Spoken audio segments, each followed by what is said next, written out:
ವಿಶೇಷವಾಗಿ ಭಾಳ ನಿರೀಕ್ಷೆ ಇಟ್ಕೊಂಡಿದ್ದೀವಿ ಮಂಡ್ಯ ಜಿಲ್ಲೆ. ಹಿಂದೆ ಕಾವೇರಿ ನೀರು ತುಂಬದೇ ಇದ್ದಂಥ ಸಂದರ್ಭದಲ್ಲಿ, ತಮಿಳುನಾಡಿಗೆ ನೀರು ಕೊಟ್ಟಂಥ ಸಂದರ್ಭದಲ್ಲಿ ಕೇಂದ್ರಕ್ಕೆ ಮತ್ತು ರಾಜ್ಯಕ್ಕೆ ಭಾಳ ಆಗ್ರಹವನ್ನು ಮಾಡಿದ್ದೇವೆ. ಮಂಡ್ಯ ಜಿಲ್ಲೆಗೆ ವಿಶೇಷ ಪ್ಯಾಕೇಜನ್ನು ಘೋಷಣೆ ಮಾಡಬೇಕು ಅಂತ. ರಾಜ್ಯದ ರೈತರು ಮತ್ತು ಜಿಲ್ಲೆಯ ರೈತರು ಭಾಳ ಸಂಕಷ್ಟದಲ್ಲಿದ್ದಾರೆ. ವಿಶೇಷವಾಗಿ ವಿಶೇಷ ಪ್ಯಾಕೇಜನ್ನು ಘೋಷಣೆ ಮಾಡಬೇಕು ಅನ್ನುವಂಥ ಆಗ್ರಹ ಮಾಡಿದ್ವಿ. ಬಜೆಟ್ ಆಗೋಗಿತ್ತು. ಈಗ ಭಾಳ ನಿರೀಕ್ಷೆ ಇದೆ. ರಾಜ್ಯದ ಮತ್ತು ದೇಶದ ಪ್ರಧಾನಮಂತ್ರಿಗಳು ನಮ್ಮ ಮಂಡ್ಯ ಜಿಲ್ಲೆಯಿಂದ ಆಯ್ಕೆಯಾಗಿರುವಂಥ ಬೃಹತ್ ಮತ್ತು ಮಾಧ್ಯಮ ಕೈಗಾರಿಕೆ ಸಚಿವರಾದ ಎಚ್ ಡಿ ಕುಮಾರಸ್ವಾಮಿ ಅವರು ಯಾವ ನಿರೀಕ್ಷೆಯಲ್ಲಿ ಈ ಒಂದು ಪ್ರದೇಶಕ್ಕೆ ವಿಶೇಷ ಅನುದಾನ ಮತ್ತು ಬಜೆಟಲ್ಲಿ ಘೋಷಣೆ ಮಾಡ್ತಾರೆ ಎನ್ನುವಂಥದ್ದು. ಕೈಗಾರಿಕಾ ಪ್ರದೇಶದಲ್ಲಿ ಬಹಳ ಕುಂಠಿತವಾಗಿರುವಂಥ ಮಂಡ್ಯ ಜಿಲ್ಲೆಗೆ ವಿಶೇಷವಾದಂಥ ಪ್ಯಾಕೇಜನ್ನು ಕೈಗಾರಿಕಾ ವಲಯ ಪ್ರದೇಶವನ್ನಾಗಿ ಘೋಷಣೆ ಮಾಡಿಸಬೇಕು ಅನ್ನೋ ಆಗ್ರಹವನ್ನು ನಾವು ಕನ್ನಡ ಸೇನೆ ಆಗ್ರಹ ಮಾಡ್ತಾ ಇದೆ.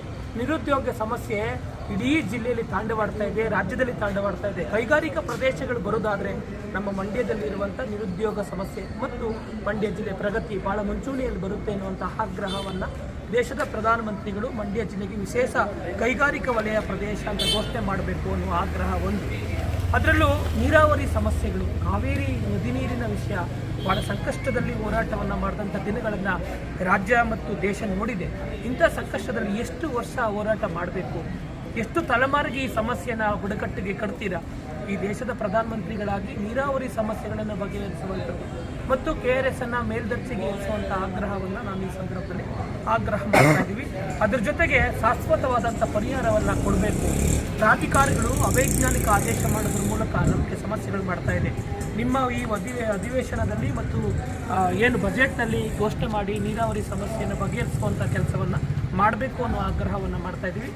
ಮತ್ತು ಇದೊಂದು ಬಹುಮುಖ್ಯವಾದ ಜೀವ ನದಿಯಾಗಿರುವಂಥ ಮೈಸೂಗರ್ ಕಾರ್ಖಾನೆಯ ಅಭಿವೃದ್ಧಿಗೆ ಭಾಳ ಕಂಕಣಬದ್ಧರಾಗಬೇಕು. ಕೈಗಾರಿಕೆ ಸಚಿವರು ನಮ್ಮ ರಾಜ್ಯ ಮತ್ತು ನಮ್ಮ ಜಿಲ್ಲೆಯವರೇ ಆಗಿರೋದ್ರಿಂದ ನಾವು ಬೇರೆ ರಾಜ್ಯದ ಜನರನ್ನು ಪ್ರತಿನಿಧಿಸುವಂಥ ಕೆಲಸ ಏನಿಲ್ಲ.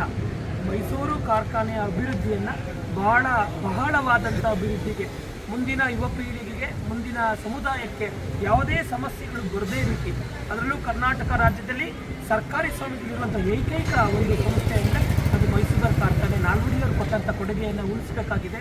ಮುಂದಿನ ತಲೆಮಾರು, 5-6 ತಲೆಮಾರಿಗೆ ನಾವು ತೋರಿಸುವಂಥ ಕೆಲಸವನ್ನು ಮಾಡಬೇಕಾಗಿದೆ. ಮೈಸೂರು ಸಕ್ಕರೆ ಕಾರ್ಖಾನೆ ಪುನಶ್ಚೇತನಕ್ಕೆ ಕೇಂದ್ರ ಬಜೆಟ್ ಭಾಳ ನಿರೀಕ್ಷೆ ಇಟ್ಟಿದ್ದೇವೆ. ಕೃಷಿ ಆಧಾರಿತ ಜನರಿಗೆ, ಕೃಷಿಗೆ ಕಾಯ್ದೆ ಸಂಬಂಧಪಟ್ಟಂಥ ಹೋರಾಟಗಳು ಭಾಳಷ್ಟಾಗಿದೆ. ಕೃಷಿಗೆ ಸಂಬಂಧಪಟ್ಟಂಥ ವೈಜ್ಞಾನಿಕ ಬೆಲೆ ಆಗ್ರಹವನ್ನು ಮಾಡ್ತಾ ಇದ್ದೇವೆ. ದೇಶದ ಪ್ರಧಾನಮಂತ್ರಿಗಳೇ, ಕಿಸಾನ್ ಮೋರ್ಚಾದಲ್ಲಿ ಮೂಲಕ ನೀವು ಹೋರಾಟಕ್ಕೆ ಬಂದಂಥವರು, ದೇಶದ ಪ್ರಧಾನಮಂತ್ರಿಗಳಾದಂಥವರು, ರೈತಾಪಿ ವರ್ಗದ ಜನರ ಪರವಾಗಿ ನಿಂತಹ ಒಬ್ಬ ದೇಶದ ಪ್ರಧಾನಮಂತ್ರಿ ನೀವು. ಹಾಗಾಗಿ ಕೃಷಿ ಸಂಪತ್ತನ್ನು ಮರಿಬೇಡಿ, ಕೃಷಿ ಆಧಾರಿತವಾದಂಥ ಕುಟುಂಬಗಳನ್ನು ಮರಿಬೇಡಿ. ಕೃಷಿ ಆಧಾರಿತ ಕುಟುಂಬಕ್ಕೆ ಶಾಶ್ವತವಾದಂಥ ಪರಿಹಾರವನ್ನು ನೀಡಬೇಕು. ಈ ಬಜೆಟಲ್ಲೇ ಘೋಷಣೆ ಆಗಬೇಕು ಅನ್ನೋ ಆಗ್ರಹವನ್ನು ಮಂಡ್ಯ ಜಿಲ್ಲೆಯ ಸಮಸ್ತ ಜನ